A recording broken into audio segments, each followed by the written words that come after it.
Hey friends, welcome to the Happy Homestead. I'm Amanda, and today I'm going to hopefully blow your mind with some apples. I probably won't blow your mind, but I blow my kids' mind with this, and that is making homemade fruit roll-ups. I don't buy fruit roll-ups. It's probably no surprise to most of you if you've been following along on the channel. I'm not really hell-bent on always making things from scratch, but I am very determined to keep out any unnecessarily processed foods and sugars and dyes and preservatives out of my kids' diet when possible. And so homemade fruit roll-ups are one of those things that it's a win-win for them. Like, they love it, and it's a win for me. So it's a win for them, a win for me, win-win. You know, you get to a point in your child's life, you start out and like, you could do no wrong. They look up to you, they love you. And then, you know, there's like this transition period, and then you get to a point where you can do no right. Well, no matter where you are in your parenting journey, this could be one of those things that you can do no wrong. So we are going to take a bunch of apples. I've got a crock pot here on the counter, and this really is so simple. So please don't be intimidated. You need just a few tools, and one of them being a crock pot, or you can use an Instant Pot on the slow cook feature. Totally up to you. I'm also going to be using my dehydrator. After we have these apples cooked down, we're going to dehydrate them.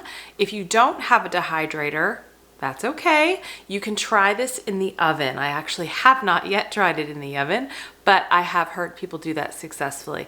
There will be a couple of tips and tricks to make that work, and we'll talk about it when we get there. So I have about, I bought 20 pounds of organic apples, Pink Lady apples.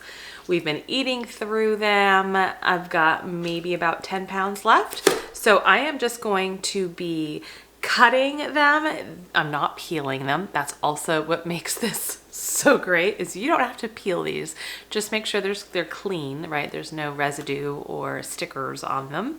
I'm gonna be saving the cores and throwing all of the cores in my half-gallon mason jar, and then we'll get to that in a little bit, and just throwing all the apple pieces in the crock pot. And I'm not cutting them super small. So let's get to it, and it'll more make sense soon. If you have one of those handy dandy apple cores, that would work fantastic in this type of application too. Let me tell you, I don't even have this turned on yet. I'm actually going to put mine on high. And the reason I'm going to put mine on high is because I am going to try to get these cooked down during the daytime today. The really great thing is that you can do all of this at night, right before you go to bed, and then just put it on low, and in the morning your apples will be cooked down. But I am doing this during the day, so I am gonna put it on high to try to get these cooked down. Now, by doing it on high, it'll probably take anywhere from maybe 4 to 6 hours.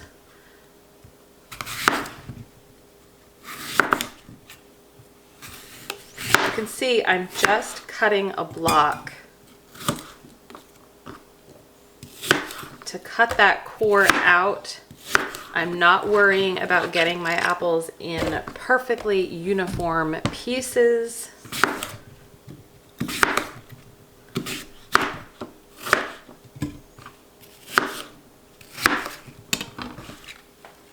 So I'm just going to continue with this process, get all of these apples done, and then we'll come back. So all of the cores are going in here, apple slices in here.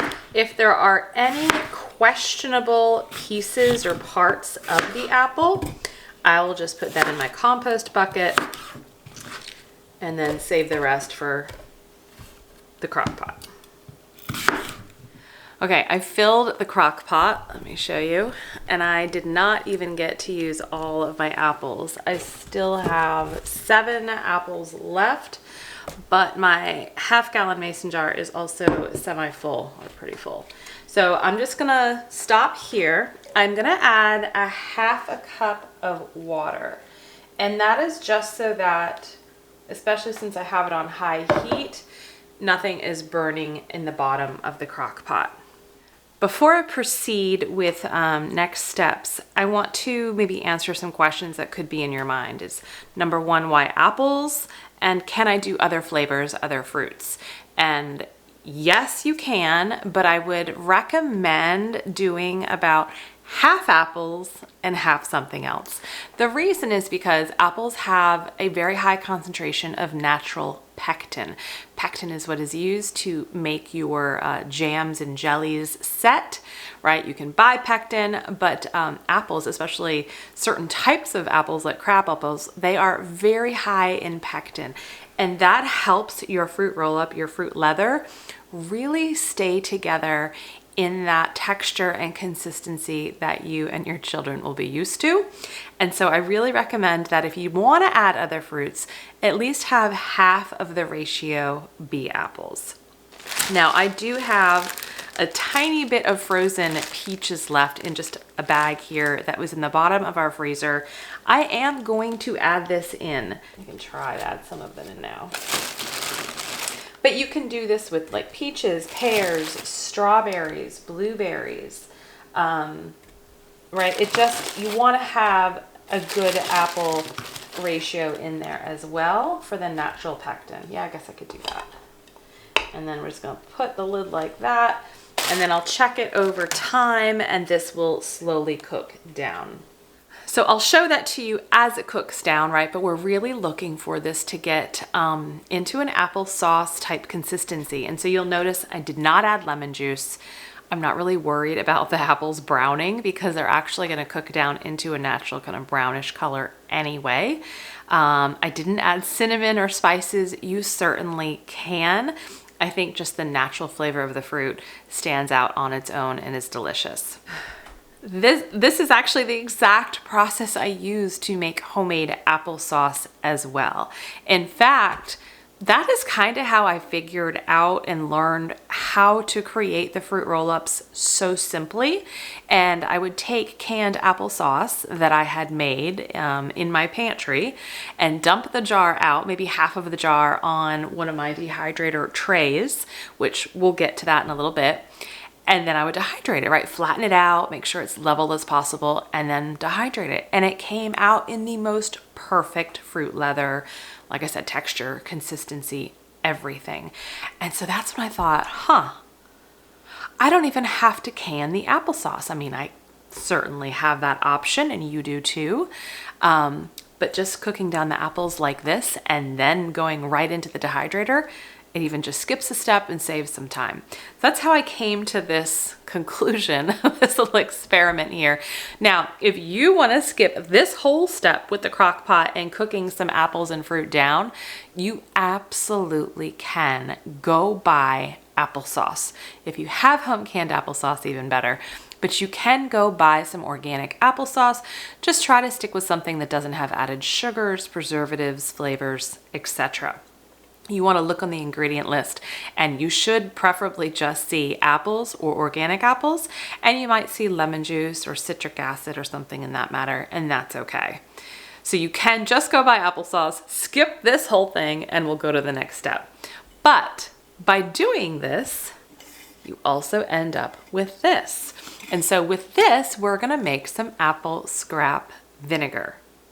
It is so easy. I promise you this is all worth the effort. If you think about what we're doing with just a simple apple, and it's going to give us a few different options, right? Sauce, the fruit leather, and then the vinegar. I love when food can do that. When it gives us so many different things out of one product. So this is a batch that I did just a few days ago, and you can see it's already starting to turn color. And then I wrote on the jar the month and the year, right, of when I started it, because I like to have my apple scrap vinegar really ferment and go for anywhere between 9 and 12 months. That's my preference. So what we're going to do to this is fill this with filtered, non-chlorinated water. And then we're also going to add maybe about a 1/4 cup of organic raw apple cider vinegar with the mother. And you can buy this in the store. Usually Bragg's is one of the bigger brands that's pretty ubiquitous and easy to find. If you ever order from Azure Standard, you can easily find it there as well. And that's what I'm gonna do. I'm gonna go get my apple cider vinegar with the mother, add some of this in here, and what that does is just helps jumpstart this process. If you don't have it, okay, just fill it with the water and then a fermenting lid or ring and fabric. It will take a lot longer though to kind of help capture those natural yeasts in the air, or you can give it the jump start. It's about 1/4 to 1/2 cup.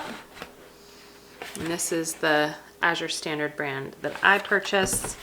And so we're just gonna fill the rest of this up. You wanna get above the solids, and then we're gonna weigh the solids down just like any other fermentation that you do. But we're gonna fill this up with filtered, non-chlorinated water, which means no tap water.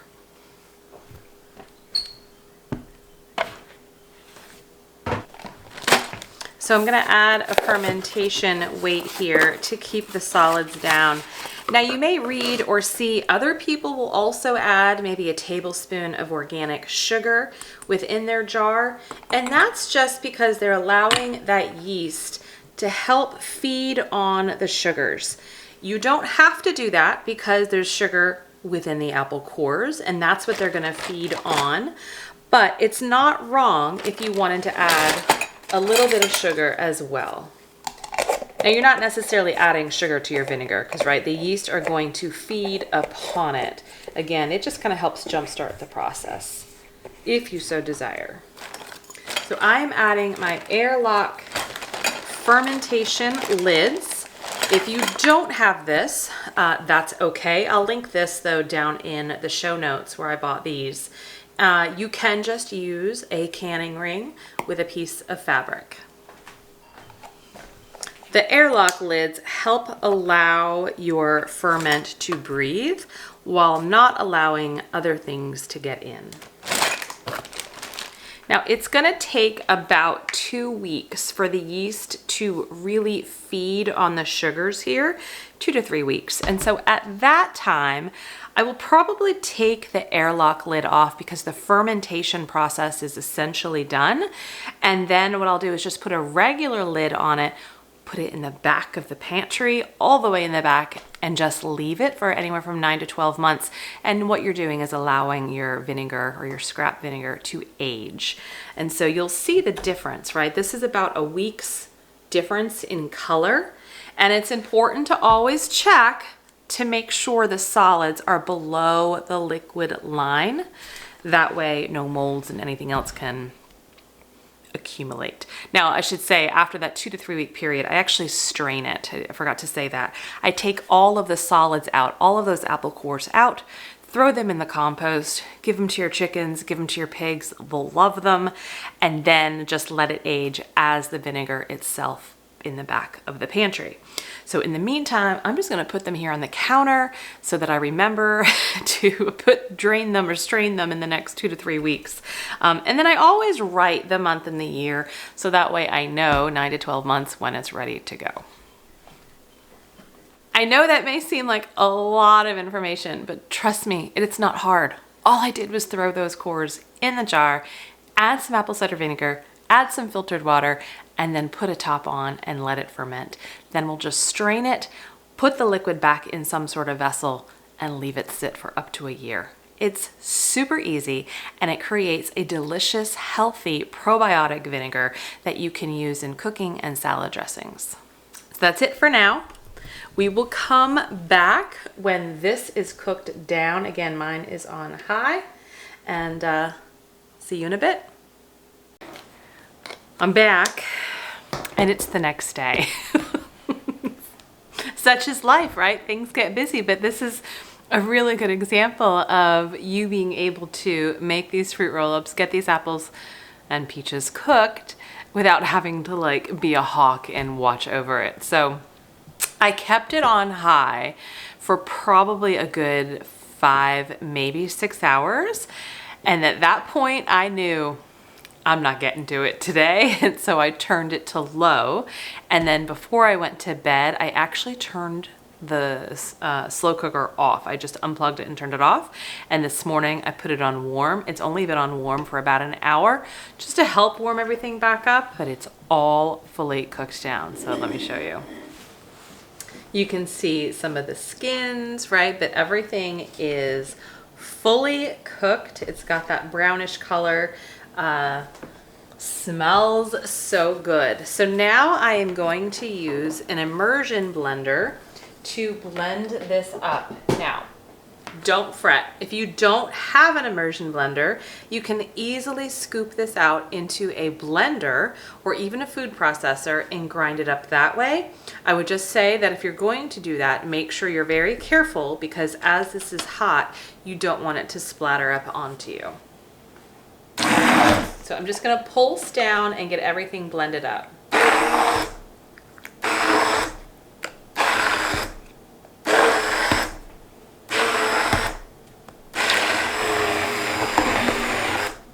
Okay, that all took about 60 seconds total. All right, the next step is another kind of set it and forget it step, just like the crock pot was. We are now going to dehydrate the sauce, right? So this is exactly like I said how I'd make my applesauce. If you wanted to stop here and just can it up, you can, following the safe water bath or steam canning guidelines, or you can skip it all together and do what I'm gonna do.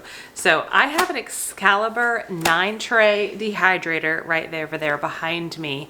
If you don't have a dehydrator, you can certainly try this in the oven, and you want to do your oven on the very lowest setting.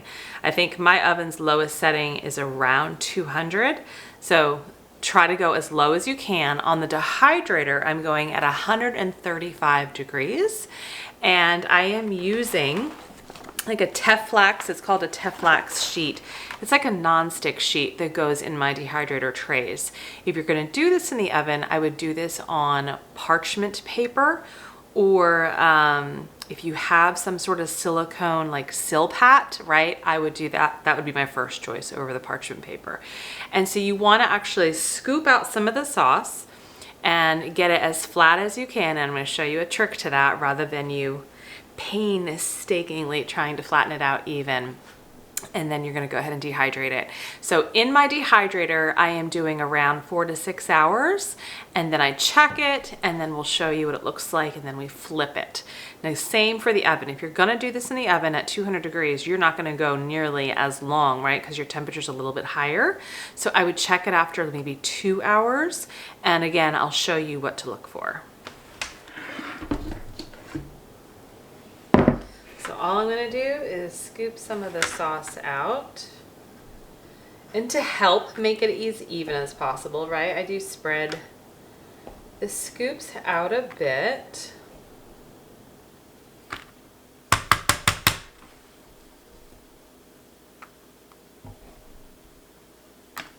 This is gonna make basically one big roll up, and then you cut it after it's all fully dehydrated. All right, so now what I'm gonna do, this is really loud, and so I'll lower the audio for you when I'm editing, but basically I'm gonna be banging this against the counter. Move it around a little bit. But by doing that, you're actually helping to level out the sauce. And so then what I do is I kind of just look at it, right? Eye level, make sure I don't see any hills and valleys, and everything looks good. So I'm gonna put this tray in the dehydrator.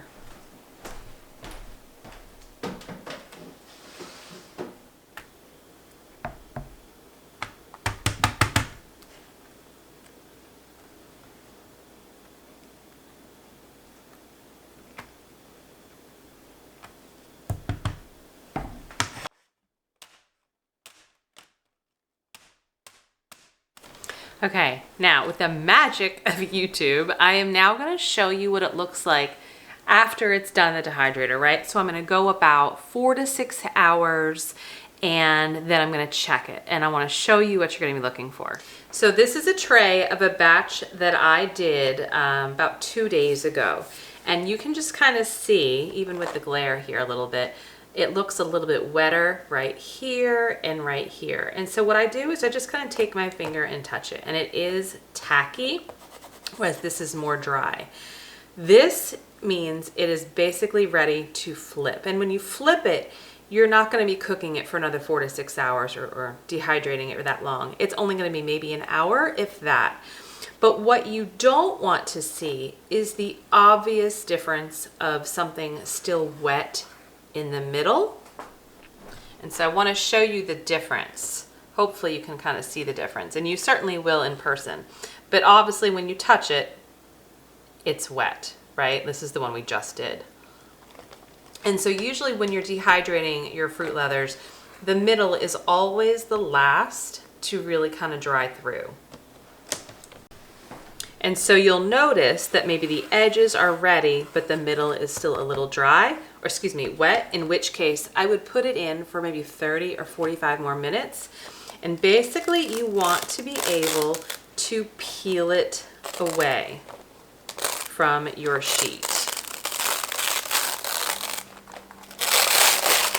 Just like that. And then I'll flip it, and I'll just dehydrate this part again for maybe an hour, if that. And so here's another sheet. And it just kind of comes off the paper really, really easy. Now it's tacky, and I'm leaving fingerprints there. It's tacky, but it's not wet. Same with this one. Right? It just kind of comes up really easy. And by using apples, remember I said earlier in the video that you want to use half apples and then maybe half of another fruit.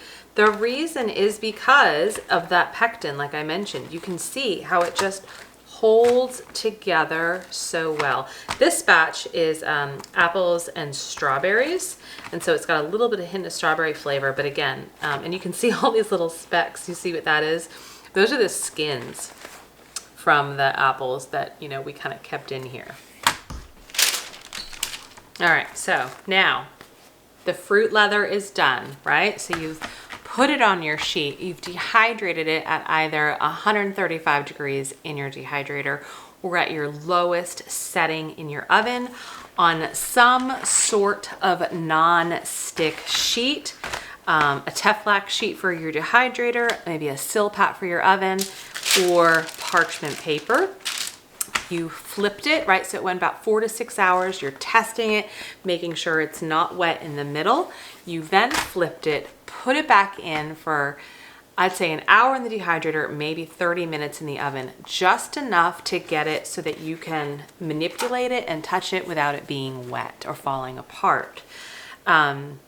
If you keep going too long, it will get just super dry and crack. So you do want to be careful. So now we're ready to roll it up. So all I do is put it on a piece of parchment paper and start rolling.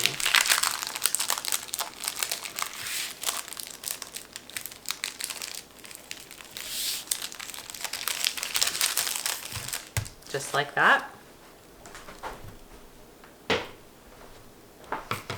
And I prefer to use kitchen shears to cut it. You can use a knife. You can try a pizza cutter. I find that clean kitchen shears work the best.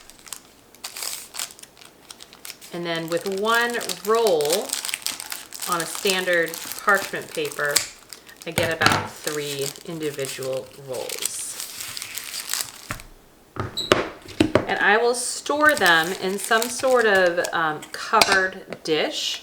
I'll just kind of stack them in here and roll get as many in here as possible and store them in here for anywhere up to a week, 2 weeks, right? As long as they're kept in a sealed dish. I've had them last up to 2 weeks on the counter. They don't need to go in the refrigerator. You just want to make sure that you're sealing them in. And the reason is because you don't want them to get too dried out, and you don't want them to get wet again, right? And so by keeping them safe in their own perfectly temperature controlled and humidity controlled environment, they stay that fruit leather consistency. It really is that simple, guys. I'm gonna get the rest of these rolled up, but not before I taste it. This is the strawberry one. It's good. We added no sweetener, right? No sugar, no honey. We added no spices or seasoning. You certainly can. I think it's perfect just like this. It's a great way to get some more fruit into your children, or even maybe into yourself, without having to coerce anybody to do so, right? It's just a fun way. And it makes it more fun for them at school too with their snacks. So I hope this was helpful. I am always trying to think of different ways to incorporate more healthy foods into my children, even when they're outside the home. And so the fruit roll-ups have just been a win for us over the last year. Let me know if you have any questions. Thank you so much for joining me today. I certainly hope you will try your hand at the fruit roll-ups. Stay healthy, stay well. Bye-bye.